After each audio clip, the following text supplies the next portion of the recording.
Terima kasih Tuhan, terimalah segala pujian penyembahan kami menjadi korban yang harum di hadapan-Mu. Berkatilah semua, oh Tuhan, pelayan-pelayan Tuhan kami bagian yang telah menerapkan seluruh potensi mereka, oh Tuhan, untuk membawa firman Tuhan, haleluya, berjumpa dengan Engkau lewat pujian penyembahan di dalam hadirat-Mu Tuhan. Terima kasih Tuhan, dimuliakanlah nama-Mu kekal selama-lamanya. Tiba saatnya kami akan dengar firman-Mu, biarlah kuasa Roh Kudus menerangi pikiran kami, urapi hamba-Mu, urapi pendengaran kami semua, sehingga Tuhan Engkau berbicara secara khusus dalam kehidupan kami, memimpin setiap Tuhan alur dari pemberitaan firman. Engkau ada di balik semua perkataan-perkataan hamba-Mu Tuhan. Terima kasih Tuhan. Biarlah bagi saudara Engkau kami, darah domba Allah menguduskan, mencucikan kami sekalian. Dalam nama Tuhan Yesus Kristus, haleluya, amin. Haleluya. Tuhan kita bersyukur buat anugerah Tuhan yang melimpah dalam kehidupan kita. Langsung saja kita lihat firman Tuhan. Saudara-saudara, kita sudah dengar firman Tuhan minggu yang lalu tentang dua jenis manusia, manusia duniawi dan manusia rohani.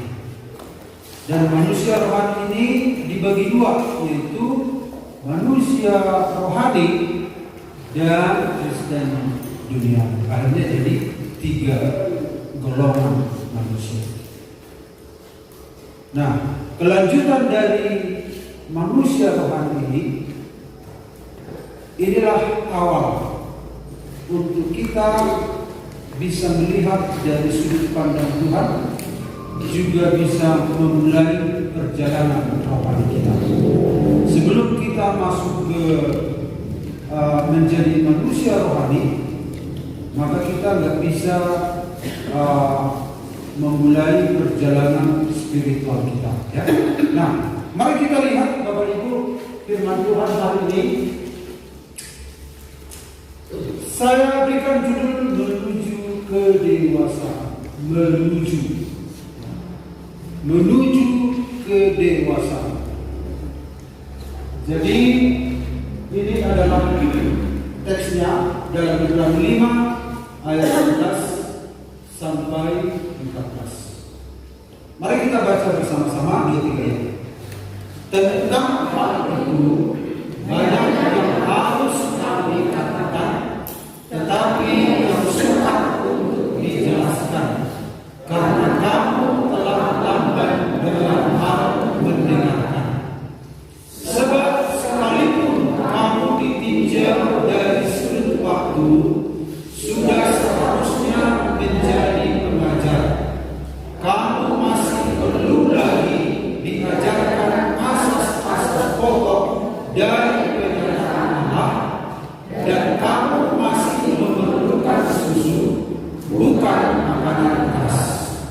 Sebab barang siapa masih memerlukan susu, dia tidak memahami ajaran tentang kebenaran, sebab dia adalah anak kecil.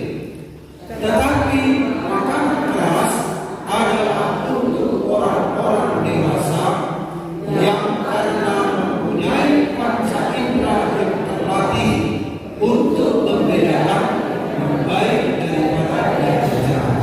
Haleluya. Nah, Bapak Ibu, firman Tuhan ini ditulis kepada jemaat orang Ibrani, orang Kristen Ibrani yang mempunyai latar belakang Taurat, ya. Jadi tentu saudara-saudara, orang Ibrani untuk memulai perjalanan kekristenannya sudah memiliki pemahaman tentang Allah sebelumnya. Beda dengan orang Korintus atau beda dengan kita belum memiliki konsep Allah yang benar sebelumnya.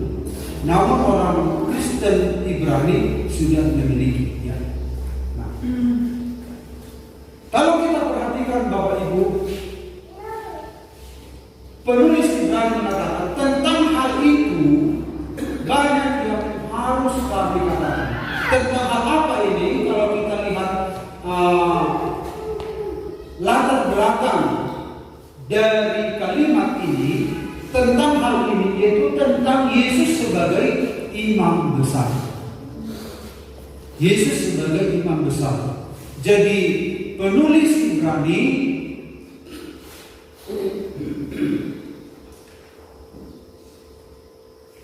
menjelaskan kepada orang Kristen Ibrani tentang imam besar ini.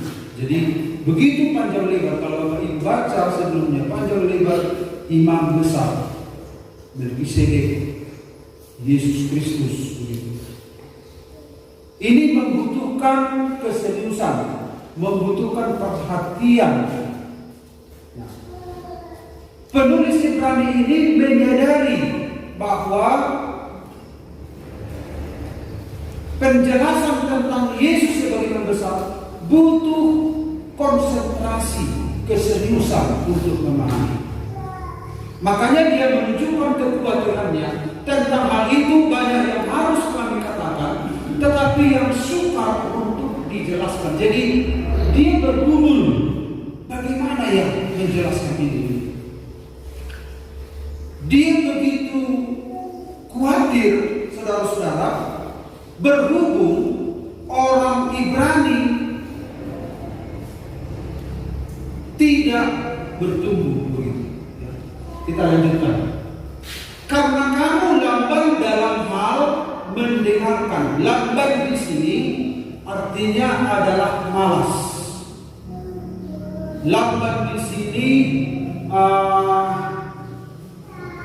artinya adalah lambat, begitu ya. Lamban, malas. Jadi kalau orang malas, Raja Salomo berkata bahwa orang malas itu untuk mengambil makanan dari piring dan memasukkan ke mulut susah, enggan, karena malasnya. Jadi saudara-saudara, inilah pergumulan dari penulis ini. Banyak yang harus kami katakan, tetapi sukar untuk dijelaskan. Nah, kalau yang menjelaskannya juga merasa bahwa itu sukar, bagaimana dengan orang yang mendengarkan? Nah, tetapi penulis Ibrani ini bukannya tidak mampu menjelaskan, tetapi dia khawatir tentang berhubung jemaat Ibrani ini lamban, malas, tidak segera merespon, maka dia merasa bergumul dalam hatinya.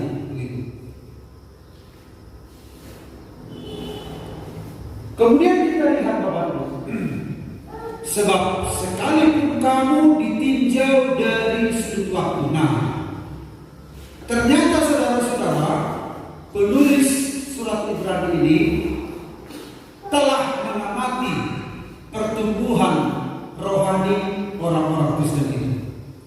Ditinjau dari sudut waktu sudah seharusnya menjadi pengajar. Kamu masih perlu lagi diajarkan asas-asas pokok dari pernyataan Allah, dan kamu masih memerlukan susu, bukan makanan keras. Sebab kalau siapa masih memerlukan susu, ia tidak memahami ajaran dan kebenaran, sebab ia adalah anak kecil. Tetapi makanan keras adalah untuk orang-orang dewasa yang akan mempunyai panca indera yang terlatih untuk membedakan yang baik daripada yang jahat. Bapak Ibu perhatikan, ada dua warna saja di sini. Ada warna biru muda, ada warna kuning. Jadi di sini ada dua kelompok, ya, dua kelompok. Kalau warna hijau ini, warna biru muda ini, ada pengajar, identik dengan makanan keras, identik dengan ajaran yang benar, identik dengan kedewasaan. Sementara warna kuning kita lihat asas-asas pokok itu identik dengan susu, identik dengan anak kecil.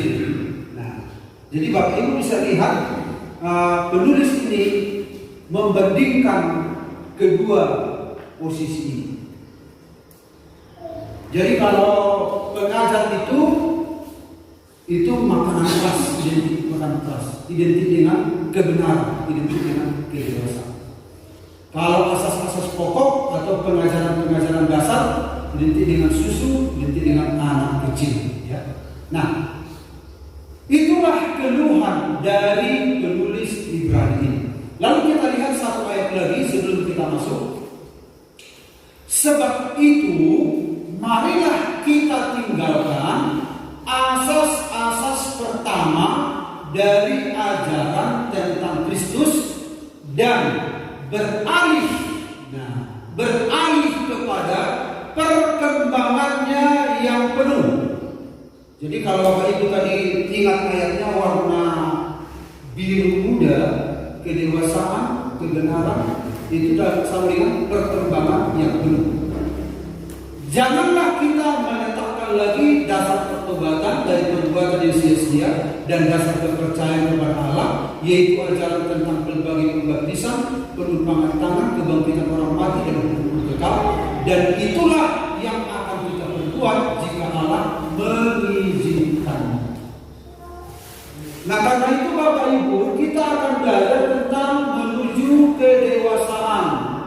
Bagaimana memulai menuju kedewasaan ini? Bagaimana memulai? Orang-orang Kristen seringkali bicara tentang kedewasaan, bicara tentang pertumbuhan, perkembangan yang penuh, tentang makanan keras dan lain sebagainya. Dipikir makanan keras itu adalah khotbah yang keras. Lalu ketika pendeta itu khotbah marah-marah, wah keras di jambete kuang. Lalu dia mengatakan, memang orang dewasa harus bisa terima khotbah yang keras. Padahal bukan itu maksudnya makanan keras. Bisa saja khotbah itu sedang darah tinggi, kan? Tapi tidak serta-merta khotbah yang darah tinggi, khotbah yang keras. Makanan keras. Nah, apa makanan keras ini? Makanan keras ini tadi identik dengan kedewasaan, identik dengan perkembangan yang penuh.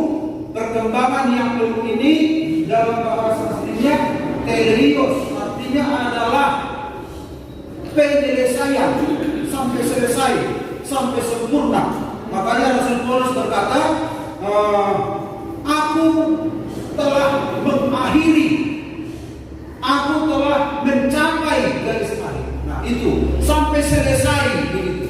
Jadi bagaimana untuk memulai sehingga kita bisa selesai? Bagaimana kita bisa menuju kesempurnaan? Bagaimana cara memulai? Bagaimana cara memulai kedewasaan? Tentu ada langkah awal. Dan kaum muda pasti sudah paham itu semua. Amin. Kaum muda pasti sudah tahu itu semua. Nah, mari kita lihat, memastikan pengalaman kelahiran baru. Harus pastikan, ya. Saudara harus memastikan bahwa kita sudah punya pengalaman kelahiran baru. Nah, kelahiran baru itu tubuh berbahalihon bukanlah dibaptis, bukan. Itu banyak orang salah mengerti. Bahkan banyak juga teman-teman hamba Tuhan baru mengerti setelah dijelaskan. Dipikir bahwa lahir baru itu adalah baptisan air. Padahal ada juga, oke lah, aku sudah lahir baru, tapi masalah sifatnya tidak ada perubahan. Masalah tingkah laku tidak ada perubahan. Jadi bukan di situ letaknya, ya. Nah, jadi Bapak Ibu bisa lihat gambar ini ya dari belakang. Mak Dwi bisa? Gambar apa ini? Ini manusia, berarti jelas. Ini adalah Adam. 2, 3, ya. Adam. Adam itu manusia, ya kan? Sebenarnya manusia dalam bahasa Ibrani itu disebut Adam. Jadi setiap manusia itu Adam namanya. Karena bahasa Ibrani manusia itu Adam. Tapi berhubung yang dimaksud adalah manusia pertama, maka seringkali disebut Adam, ya. Nah, Adam itu saudara-saudara jatuh dalam dosa, maka disebut warna hitam. Biasanya kan kalau hitam kan berdosa. Biasanya kalau warna putih kan suci. Nah, jadi semua gambar-gambar ini untuk menolong imajinasi kita, ya. Nah, semua keturunan Adam ini, Bapak Ibu, ini banyak sekali ini karena manusia pertama itu jatuh dalam dosa, maka semua peperangan itu telah diarahkan masuk ke dalam api neraka. Akibat dosa adalah kematian. Tidak ada seorang pun yang benar, tidak ada yang benar, seorang pun tidak. Jadi akibat dosa adalah kematian, menjurus kepada api neraka. Tetapi puji Tuhan, karena begitu besar kasih Allah akan dunia ini, sehingga Ia mengaruniakan anaknya yang tunggal, supaya barang siapa yang percaya, barang siapa berarti ada yang tidak percaya, ya. Yesus mati untuk semua manusia di dunia ini, tetapi hanya menyelamatkan yang percaya. Barang siapa yang percaya kepadanya tidak binasa, melainkan beroleh hidup yang kekal. Nah, orang ini percaya kepada Yesus, dan ketika dia percaya kepada Yesus, mulailah apa? Nah, kelihatan dari belakang, dilahirkan. Jadi bukan dibaptis, ya. Jadi ketika kita percaya, dan percaya ini adalah percaya yang benar, ya. Bukan percaya yang menyadari siapa dia sebelumnya, percaya yang menyadari apa yang Yesus telah lakukan untuknya. Percaya yang benar itu dia hanya menyatakan kalau begitu aku harus mengikuti dia. Itu percaya yang benar. Dia menyerahkan seluruh hidupnya mengandalkan Sang Juru Selamatnya untuk melakukan sesuatu untuk dia. Karena selama ini dia telah mengandalkan dirinya, karena itulah dia menuju kepada kematian. Nah, itu titik awal, dan selanjutnya apa yang terjadi Bapak Ibu? Inilah awal dari kedewasaan. Jadi bagaimana bisa seseorang dewasa kalau dia tidak memiliki start kelahiran? Kalau dia tidak memiliki start kelahiran, bagaimana dia bisa berbicara tentang kedewasaan? Jadi start kelahiran ini harus benar-benar kita pahami, sehingga kita bisa memahami tentang tahapan-tahapan. Bagaimana orang bisa bicara kelas 6, kelas 1 pun dia tidak punya pengalaman. Jadi banyak orang bisa seringkali bicara tentang kelas 2, kelas 3, kelas 4, SMP, SMA. Dia pikir sesuai dengan usianya, cocok SMA, cocok. Bergadis yang merasa perguruan tinggi, merasa kuliah. Padahal nggak pernah sekolah. Jadi orang melihat kedewasaan itu dari sisi umum seringkali, padahal tidak. Ini bicara tentang hal kerohanian tentunya. Tentu kita sebagai manusia harus menghargai yang tua, harus dihargai. Yang muda harus menghormati yang tua. Yang tua menyayangi yang muda. Orang muda menghargai. Rasul Paulus mengajari kehidupan kekristenan. Bagaimana cara seorang menghadapi seorang remaja, menghadapi seorang perempuan muda, menghadapi seorang orang tua, bagaimana seorang ibu yang tua menghadapi ibu yang muda, dan segala macam. Ada banyak aturan-aturan untuk menertibkan ya cara kehidupan, tetapi itu tidak bicara tentang kedewasaan rohani. Itu bicara tentang etika. Ya. Nah, karena itu Bapak Ibu pastikan ya, makanya seringkali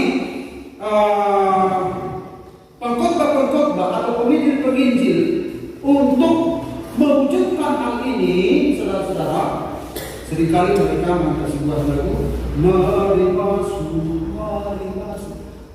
Harus ada sebuah momen di mana kita memilih, kita mengambil sebuah keputusan untuk menjadi milik Yesus. Sebuah kesadaran bahwa kita dulu telah hilang, sekarang kita didapat kembali. Lalu kita mempercayakan hidup kita. Berarti maruhian dan alem rotuhan. Dungi, izinkanlah dia menguasai kehidupan saudara. Nah, mulai saat itulah ada pengakuan dalam hidup kita. Ada kalimat syahadat. Ada kalimat syahadat kan? Kalau kalimat syahadat agama Islam kita, la ilaha illallah Muhammadar Rasulullah. Nah, itu kalimat syahadat. Kalau kalimat syahadat kita apa kira-kira? Iya. Aku percaya Yesus Kristus. Kalimat syahadat kita nggak terlalu fleksibel ya. Tidak ada pola khusus. Kalau salah kata ini tidak diterima, kalau pas pengucapan diterima, enggak gitu. Jadi dalam Tuhan ini fleksibel. Ketika kita menerima Yesus sebagai Tuhan Juru Selamat, Dia adalah Tuhan kita, Dia Juru Selamat kita, hidup sama Dia. Nah, itu sebuah kalimat syahadat. Nah, mulai saat itu roh kita dilahirkan kembali. Kenapa? Karena dulu roh kita sudah mati.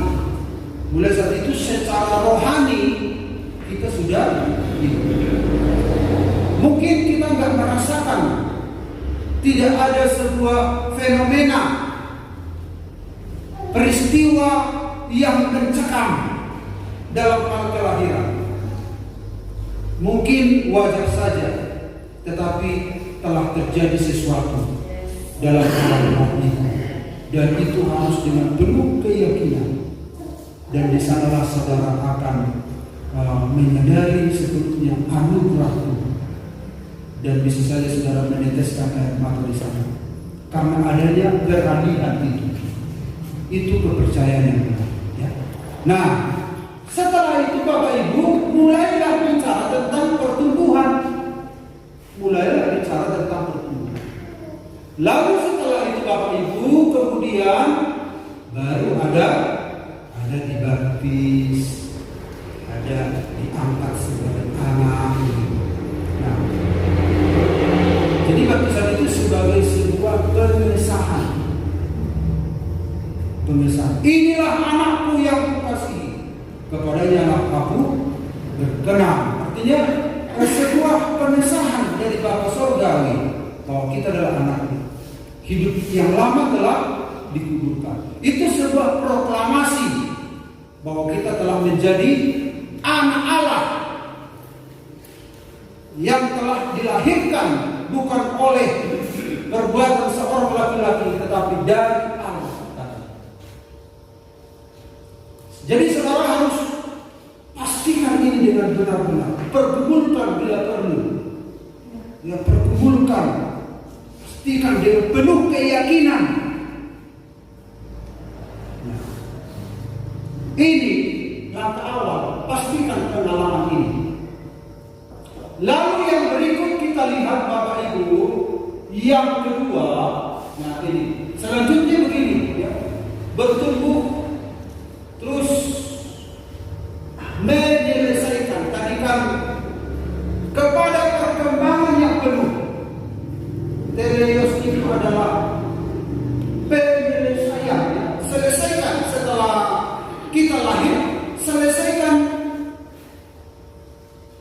Tuhan itu sampai sempurna. Ini yang disebut dengan kedewasaan itu. Jadi penyelesaian itu, akhir itu adalah kedewasaan, kesempurnaan seperti Yesus Kristus. Jadi nggak mungkin kita bicara tentang kedewasaan rohani kalau kita tidak punya start yang kuat di sini, start yang pasti. Nah, jadi pastikan, dan saudara jangan ragu-ragu, amin. Jangan ragu-ragu. Ini iman yang mengerjakan di dalam kehidupan. Bukan menggugat pengiringan saudara sekian puluh tahun, bukan, hanya memastikan saja supaya Bapak Ibu bisa mengerti sudah di tahap mana. Karena kita nggak akan tahu tahap mana kita kalau ini saja kita tidak mengerti. Nah, kemudian mari kita lihat Bapak Ibu yang kedua. Singkat saja, yang kedua, ajaran Yahudi, saudara-saudara, itu beririsan dengan ajaran Kristen. Ya. Ada lagi ajaran irisan. Ajaran Yahudi itu apa dan Kristen itu apa irisannya? Pertobatan. Kemudian pembaptisan, pengumpaman tangan, kebangkitan orang mati, hukuman kekal. Jadi artinya agama-agama pun walaupun tidak persis seperti ini kalimatnya, ini sesuatu yang wajar dalam sebuah agama. Wajar. Pertobatan, lepas dari apa arti pertobatan menurut mereka, tetapi itu dalam semua agama ada.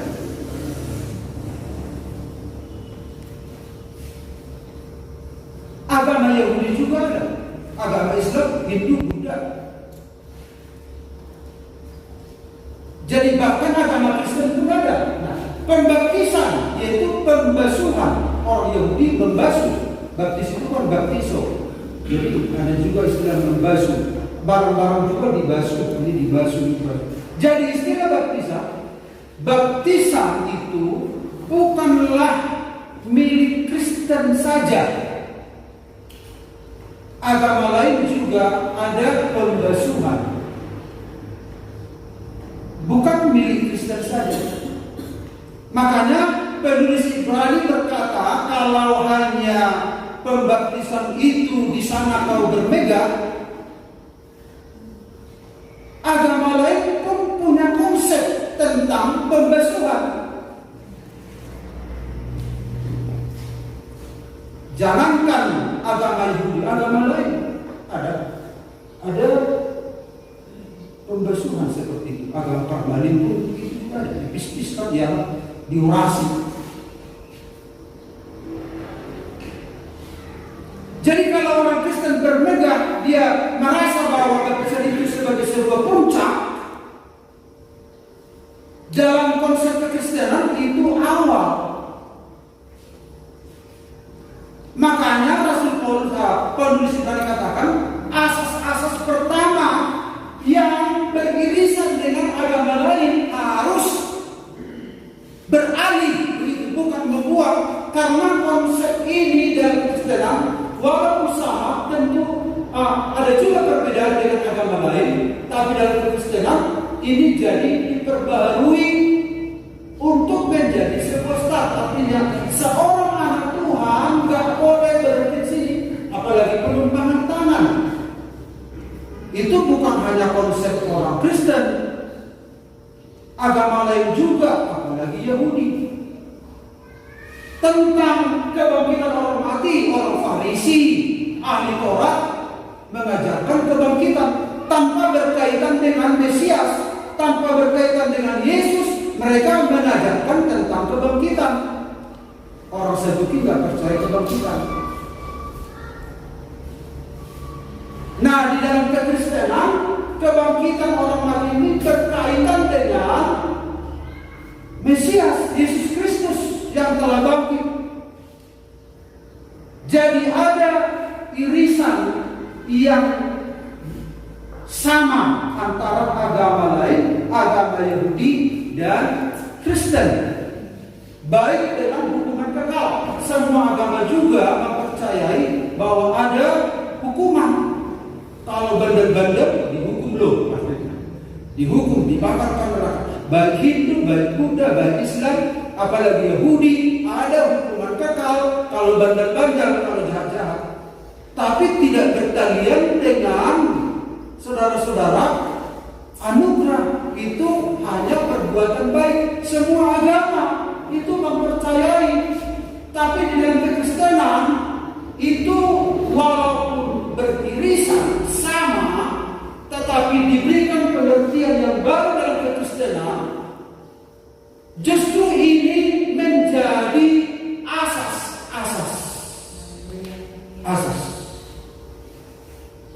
Dasar, bukan puncak. Kalau agama lain ini puncak, kalau dalam kekristenan ini dasar. Jadi kalau dasar saja belum, sekolah dasar saja belum, bagaimana mau SMP begitu kira-kira ya? Nah, mari kita lanjutkan, saya tunjukkan. Jadi yang kedua, bagaimana memulai untuk menuju kedewasaan, meninggalkan asas-asas pertama kekristenan. Karena asas-asas pertama kekristenan ini bisa, kalau dia tidak mengupgrade imannya, bertumbuh, berbedah di sini, dia bisa menjadi agamawi. Karena ini kan konsep agama begini. Makanya dalam Kristus itu masalah hubungan dengan Kristus Sang Juru Selamat. Agama hanya untuk menjaga tidak kacau, tidak gamen kacau. Jadi kekristenan lebih daripada agama. Nah, mari kita lihat. Saya tunjukkan ini tadi beserta. Sekarang saya tunjukkan lebih kecil. Nah, ini ajaran Yahudi, ajaran Kristen. Jadi irisan yang ada di sini, jangankan ajaran Yahudi, kebanyakan agama-agama juga. Sebab itu marilah kita tinggalkan asas-asas pertama dari ajaran tentang Kristus. Apa ajaran itu tadi? Pertobatan, pembaptisan, penumpangan tangan, kebangkitan orang mati, hukuman kekal. Itu yang dibuat oleh penulis Ibrani sebagai asas-asas dasar yang rawan, saudara-saudara, rawan untuk menghentikan langkah seseorang untuk maju, karena dia akan bertegak di situ. Tapi bagi kekristenan itu baru awal. Nah, inilah ajaran Kristen, ternyata masih jauh, masih panjang.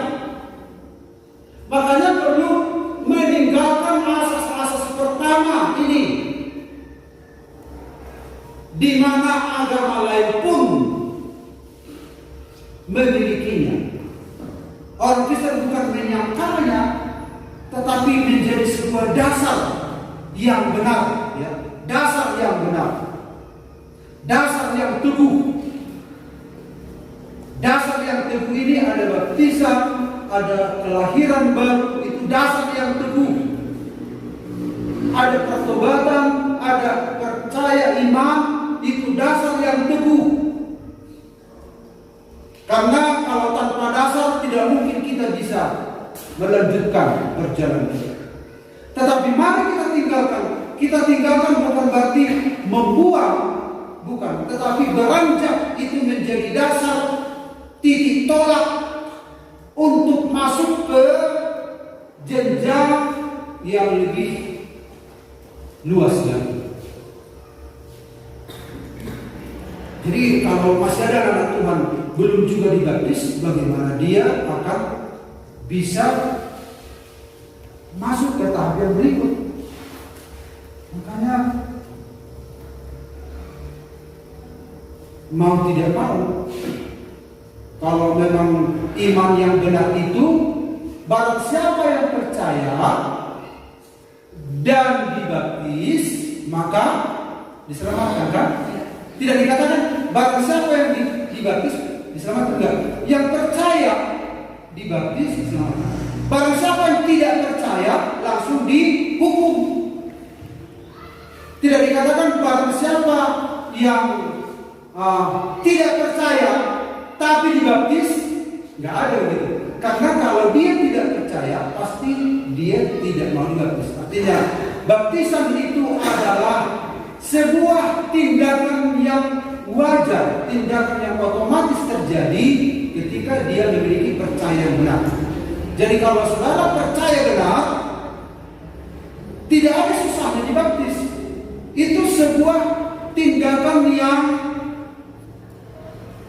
wajar, mengikuti. Jadi gak usah diperdebatkan tentang baptisan, gak usah. Kalau benar-benar percayamu benar, imanmu benar, tidak ada sebuah pergolakan di dalam pikiran saudara untuk dibaptis.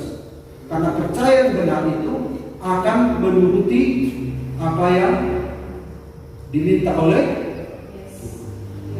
amin. Jadi dibaptis, ya. Jadi kalau tidak mau dibaptis, itu menegaskan saudara tidak percaya. Itu bukan iman menyelamatkan.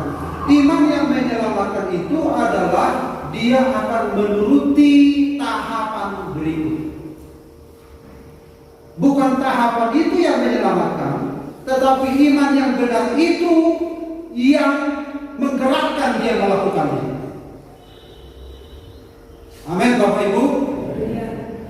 Jadi mari laporkan diri.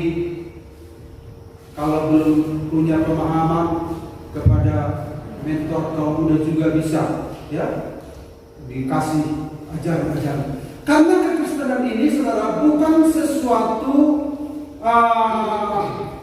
candu.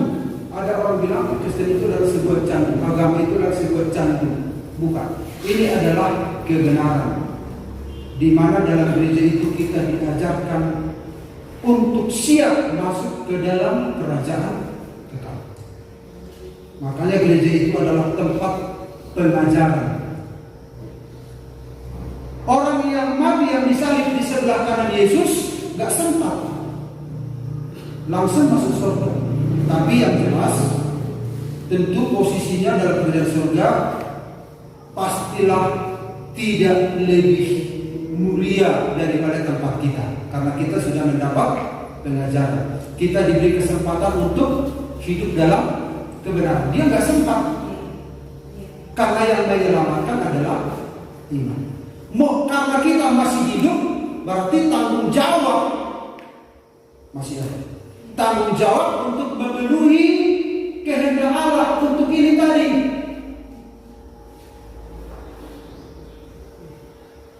Melanjutkan perjalanan. Nah, itu ya. Nah, lalu yang berikut, yang terakhir,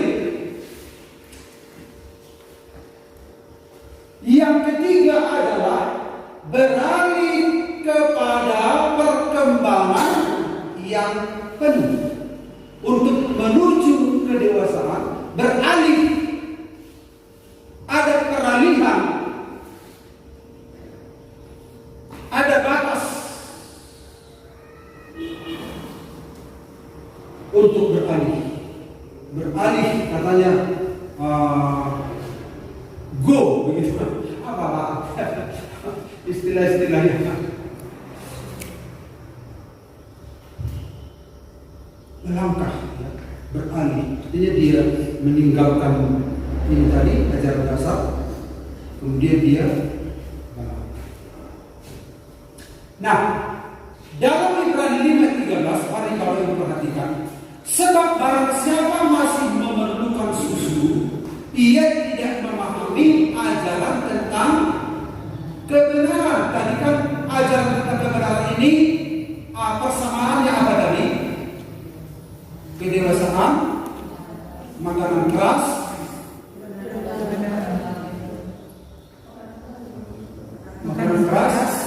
kedewasaan, karena semua jemaat di Barat pintar-pintar, jadi satu saja yang ditanya pintar dulu. Ayo Ibu Johan. makanan keras, ajaran tentang kebenaran, Ya. dewasa, perkembangan yang penuh. Oke, itu ya. Nah, perhatikan, kalau ini adalah disebut susu, yaitu kelasnya anak kecil. Sekarang ajaran tentang kebenaran ini, Bapak Ibu,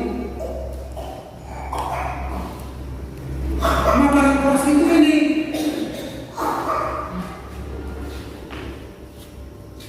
bukan ajaran tentang apa-apa, enggak, ajaran kebenaran. Ini kan dikatakan ajaran tentang kebenaran. Jadi bagaimana Tuhan tidak memahami tentang ini, karena ini adalah ajaran kebenaran. Setelah kita di sini tadi, kita masuk ke ajaran tentang kebenaran. Yesus adalah kebenaran dan tujuan kita adalah Yesus Kristus. Ku mau sepertimu Yesus. Nah, ini kebenaran. Ada pasal-pasal yang akan kita penuhi dalam perjalanan hingga kita sama seperti dia. Apa pasal-pasal itu? Banyak ini. Bagaimana Yesus hidup di dunia? Bagaimana dia mengontrol dirinya sendiri? Itu kebenaran. Bagaimana dia mengatasi penundaan? Bagaimana dia menguasai lidah? Bagaimana? Jadi banyak dari perjanjian baru itu kebenaran pola hidup Kristen. Bagaimana kebenaran itu membentuk hidupnya. Jadi bukan khotbah yang keras ya. Bagaimana kebenaran itu membentuk hidupnya.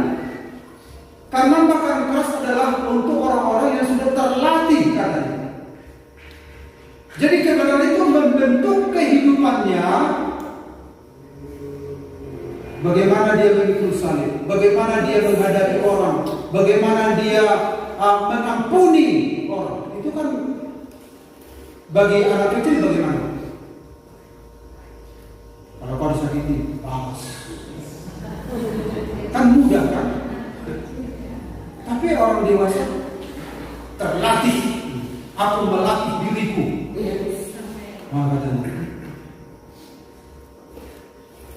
Itu kebenaran. Ketika Yesus ditampar, apa yang Yesus katakan? Bapa, ampunilah mereka, karena mereka tidak tahu. Itu kan orang dewasa. Orang dewasa itu kebenaran.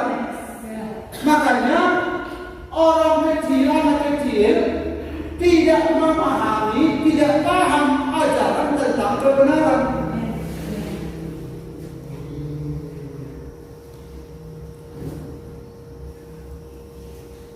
Bagaimana kita harus sadar?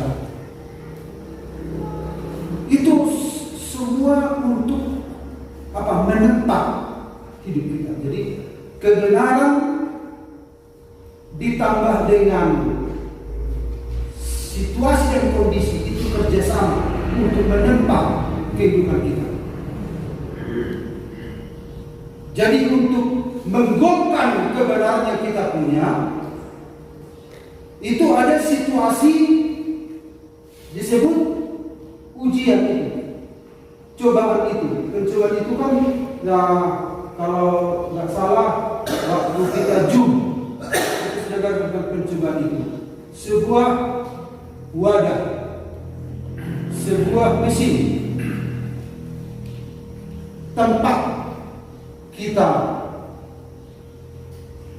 di tes di sana.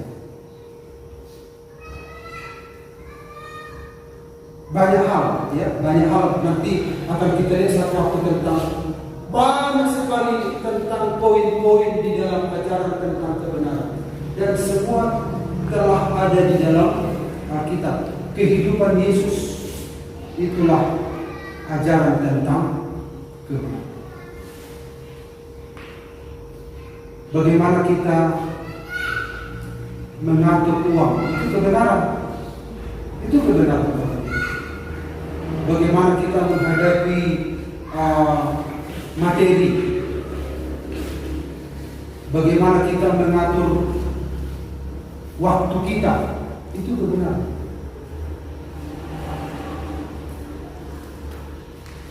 Akhirnya tertempalah hidup kita seiring dengan waktu menjadi, dilihat Bapak Saudara, kamu makin mirip seperti putraku. Amin. Makin mirip. Nah, kita lihat lagi Bapak Ibu. Ini akhirnya ini tadi kan di sini. Kalau kita lihat 1 Yohanes 2:12-14, tolong dibaca ini yang terakhir. Yang 1 Yohanes 2:12-14, silakan. Silakan Bapak Ibu dibaca yang sudah juga mendapat. 1 Yohanes 2:12-14. Aku menulis kepadamu, hai anak-anak, sebab dosamu telah diampuni oleh karena namanya. Iya, sebentar. Aku menulis kepada kamu, hai anak-anak, karena dosamu sudah diampuni. Oke, terus.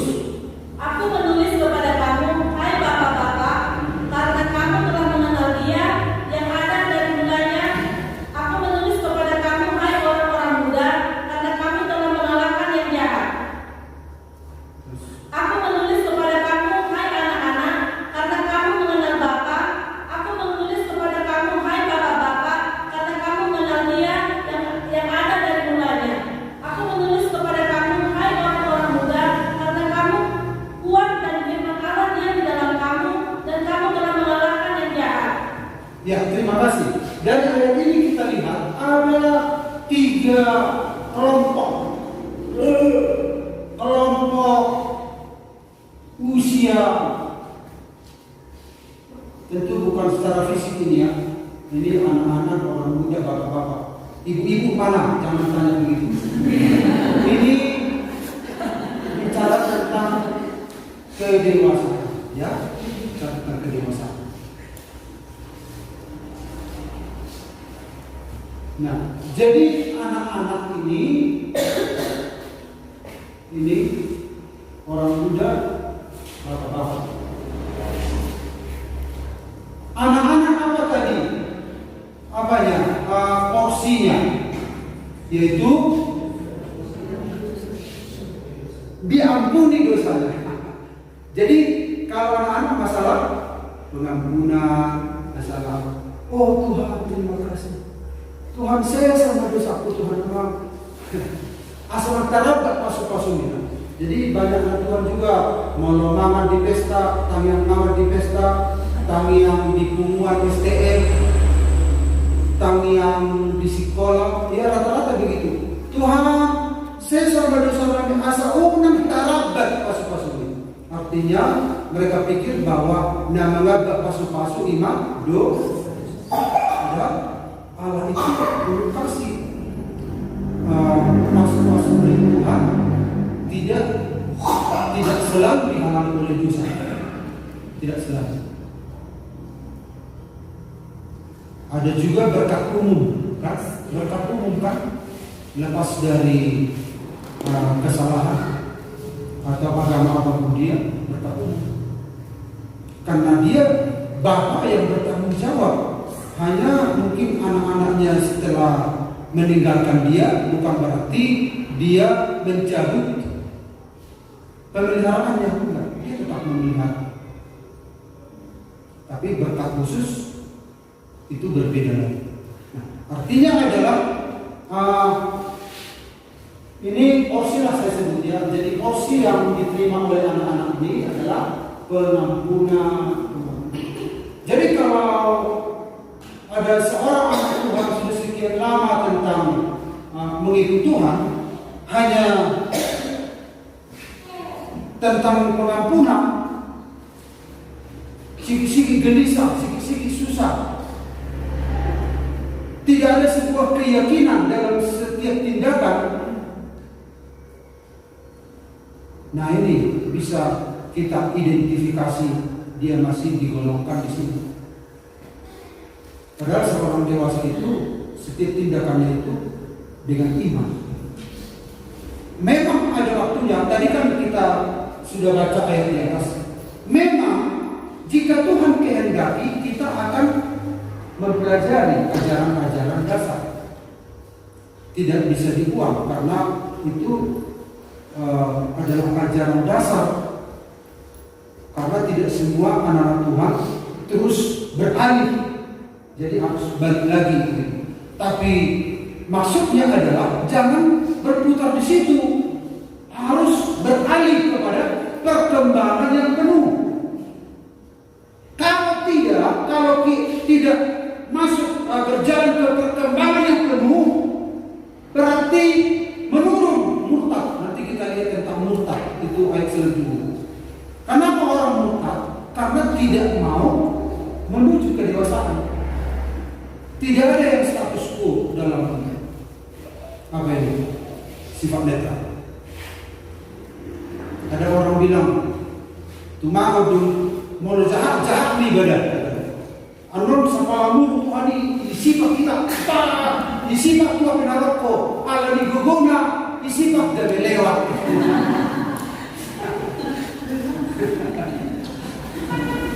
Gak lewat. Jadi tidak ada yang begitu ya. Hanya dua posisi. Jadi kalau tidak maju, dia murtad. Jadi melawan kemurtadan, dia maju. Makin terjelas jalan itu, makin jelas juga ini kondisi kemurtadan. Jadi kalau hanya di pelajaran dasar, dia akan apa nanti? Dia akan mengalami status quo. Kemudian orang muda apa? Tadi mengalahkan dengan jahat, firman Allah tinggal di dalam hati. Jadi orang muda kan lambang dari kekuatan, mengandalkan diri sendiri. Sekarang setelah dia bertumbuh menjadi orang muda, dia firman Tuhan menjadi kekuatan. Makanya orang muda ini lihat luar biasa, ini cocok jadi apa ini, disuruh usir jo si Bolis punya bonani harian. Dia the name of Jesus. Dan boleh sukun dia usiran. Lagi dan boleh sukun, wah kau siram. Sedangkan bugai mana isi mana terus. Diusir di mana tu sana, diusir anak Tuhan di sana. Sialan ratusan, di sisi nan ratusan. Gak bilang anak Tuhan ini.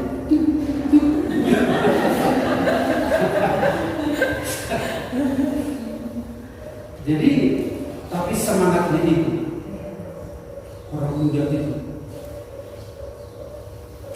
Kemudian bapak-bapak apa dikatakan tadi? Mengenal engkau dari mulanya. Pengenalan Allah secara sempurna lewat pengalaman hidup.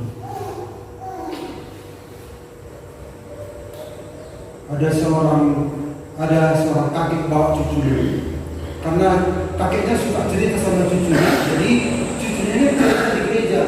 Oh, buku ini tahun sekian, tahun sekian. Nah, tepuk tangan. Hebat kali cucunya ya, menceritakan sejarah hukumnya, data hukumnya. Iya, dia hanya cerita, tapi saya mengalami. Jadi orang-orang yang belum dewasa itu hanya cerita, tapi tidak mengalami. Makanya seorang pengajar itu, orang dewasa itu mengalami. Kristen dewasa itu mengalami kebenaran. Kebenaran itu sampai kepada kebenaran. Itu yang Tuhan mau. Akhirnya hidup kita itu terbentuk sedemikian rupa, beralih kepada perkembangan itu. Artinya adalah serahkan dirimu kepada pimpinan yang baru, yaitu kuasa Roh Kudus. Kita serahkan. Kalau kita dulu dipimpin oleh dunia ini, sekarang beralih kepada kepemimpinan Roh Kudus yang baru. Kita akan dibawa kepada kebenaran. Roh Kudus akan membawa kita kepada seluruh kebenaran. Akhirnya menjadi pengalaman kita. Akhirnya bukan hanya cerita lagi, tetapi hidup kita lah yang bercerita. Makanya dia akan berkata, Tuhan adalah gembala. Kan sudah pernah saya ceritakan kepada kita. Seorang siswa sekolah kita ada perlombaan mengucapkan doa apa? Mazmur 23, Tuhan adalah gembalaku. Karena orang muda ini kan pintar, dia bisa bikin ligato. Tuhan adalah gembalaku. Takkan kekurangan aku. Dia membawa aku kepada lutut yang hijau. Dia memberikan tepuk tangan. Luar biasa. Datanglah orang tua, hamba Tuhan itu. Waktu itu belum ada Omikron.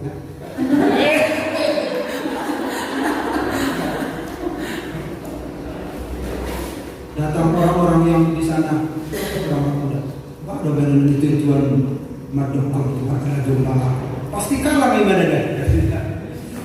Datang. Tuhan adalah gembala. Langsung tuntut. Takkan kekurangan. Di sana menetes air matanya. Dia membimbing aku ke arah yang benar. Di sana belum selesai diucapkan Mazmur 23 sudah pada menangis. Karena apa? Orang tua ini mengucapkan berdasarkan pengalaman. Dia sudah mengalami Mazmur itu, dia sudah mengalami kebenaran itu.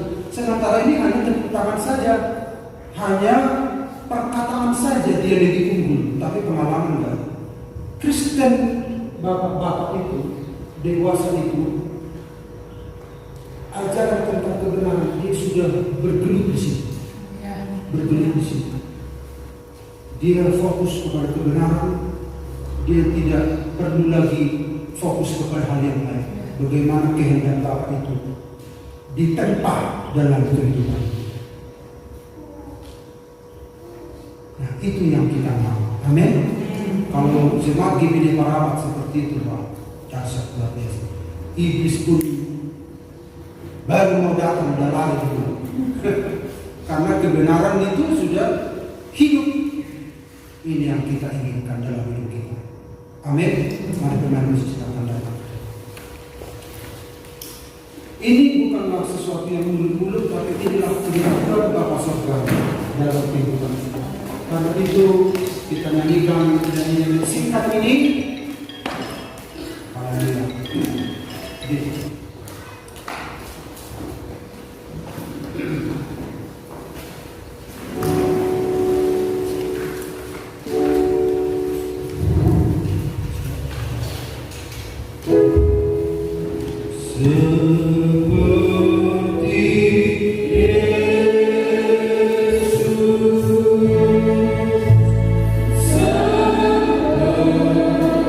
Amin.